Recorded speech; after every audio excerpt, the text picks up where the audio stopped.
Hello viewers, welcome to மூக்குக்குமனம் நாக்கு குருசி channel. இன்றைக்கி நம்ம ஒரு பர்ஃபெக்டான டீ எப்படி வைக்கிறதுன்னு பார்க்க போகிறோங்க. ரொம்பவும் ஈஸியாக இருக்கும், ரொம்பவும் டேஸ்ட்டாக வச்சுக்கலாம். இதுக்காக முதல்ல வந்துட்டு நான் இஞ்சி எடுத்திருக்கேங்க.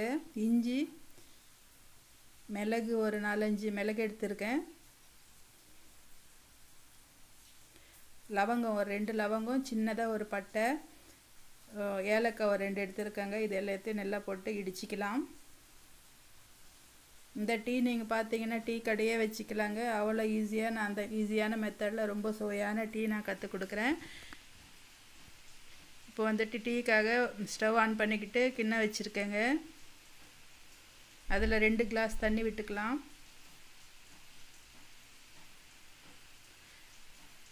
தண்ணி விட்டுட்டு அது நல்லா கொதித்து வரணுங்க. தண்ணி கொதிக்காமல் இஞ்சி போடக்கூடாது. இது மாதிரி கொதித்து வரும்போது நம்ம இடித்து வச்சுருக்கிற மசாலா போட்டுக்கணும். முன்னாடியே போட்டிங்கன்னா அது கசப்பு வருங்க ஒரு நேரத்தில். இது மாதிரி கொதிக்கும்போது மசாலா போட்டு இதையும் நல்லா கொதிக்க வைக்கணும். இது கலர் சேஞ்ச் ஆகணும்.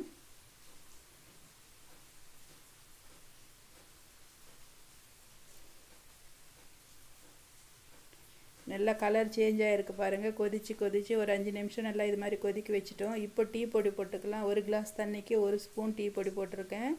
2 கிளாஸ் நம்ம தண்ணி விட்டதுனால 2 ஸ்பூனு டீ பொடி போட்டுக்கலாம். டீஸ்பூனு நல்லா இது மாதிரி கலக்கி விட்டுக்கலாம். இதுவும் நல்லா கொதித்து வரணுங்க. இது ஒரு 3-4 நிமிஷம் நல்லா கொதிக்கணும். டீ தானே நினைக்கக்கூடாது. இது போடுற விதத்தில் போட்டோம்னா ரொம்பவும் சுவையாக இருக்குங்க டீன்றது.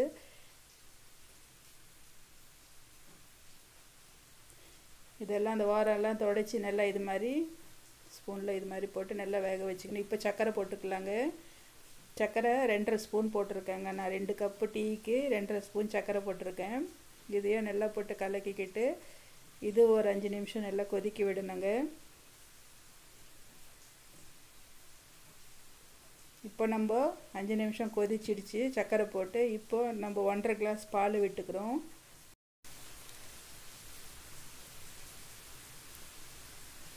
பால் ஊற்றின அப்புறமா சர்க்கரை போட்டோம்னா டீ தண்ணியாக இருக்குங்க. அதனால முன்னாடியே சர்க்கரை போட்டு 5 நிமிஷம் கொதிக்க விட்டு போட்டுக்கணும். இப்போ மில்க் பவுடர் எடுத்துருக்கேங்க நான். இப்போ இது ஒரு 1.5 ஸ்பூன் மில்க் பவுடர் போட்டுக்கலாம். இது தாங்க சீக்ரெட்டு. இந்த மில்க் பவுடர் கலக்கி நல்லா கட்டி இல்லாமல் இந்த டீயில் ஊற்றிக்கினோம்னா இது கொதித்து நல்லா குடிக்கும்போது ரொம்பவும் சுவையாக இருக்கும்.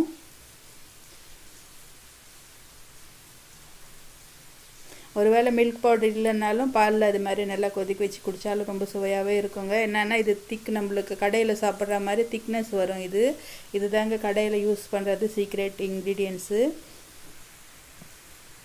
இந்த கரண்டி விட்டு இது மாதிரி நல்லா மேலேக்கு எடுத்து ஊற்றிக்கினே இருக்கணும்.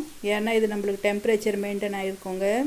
பொங்கி வராமல் ஆடையும் பிடிக்கக்கூடாது. ஆடை பிடிச்சிடுச்சுன்னா அது வந்துட்டு டேஸ்ட் போயிடும். பொங்கி வந்துடுச்சுன்னா அதுவும் டேஸ்ட் போகும். அதனால் இந்த கரண்டியை வச்சுட்டு நல்லா கலக்கிக்கினே இருக்கணுங்க. இது ஒரு 5 நிமிஷம் இது மாதிரி கலக்கிக்கலாம்.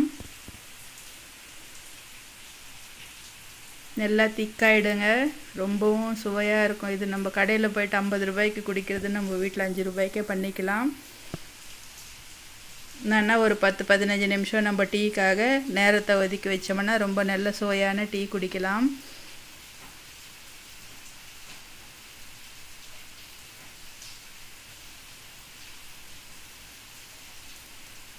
டீ நல்லா திக்காயிடுச்சு பாருங்கள். இப்போ வந்துட்டு வடிகட்டிக்கலாம். பாருங்கள், ஊற்றும் போதே உங்களுக்கு தெரியும் அது சுவை எப்படி இருக்குன்னு சொல்லிட்டு. ரொம்பவும் சுவையாக இருக்குங்க.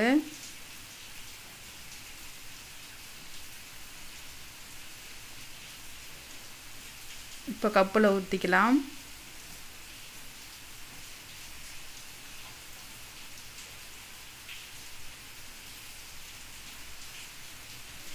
ரொம்பவும் சுவையான டீ ரெடி ஆகிடுச்சிங்க.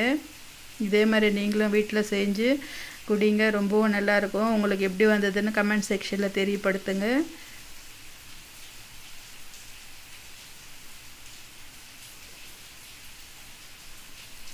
கேக் இருக்குங்க. நான் இன்றைக்கி கேக்கோடு இந்த டீயை குடிப்பேங்க. நம்மளுக்கு இந்த மழை காலத்தில் வெறும் டீ குடித்தோம்னாலும் நம்மளுக்கு ரொம்ப இதமாக இருக்குங்க. இந்த இரும்பலுக்கு சளிக்கெல்லாமும் ரொம்ப நல்லா இருக்கும். நீங்களும் இதே மாதிரி குடிங்க. இந்த மழை காலத்துக்கு ரொம்பவும் நல்லாயிருக்கும். நம்ம சேனல் சப்ஸ்கிரைப் பண்ணிக்கோங்க, லைக் பண்ணுங்கள், உங்கள் ஃப்ரெண்ட்ஸுக்கு ஷேர் பண்ணுங்கள். ஓகே வியூவர்ஸ், பாய்.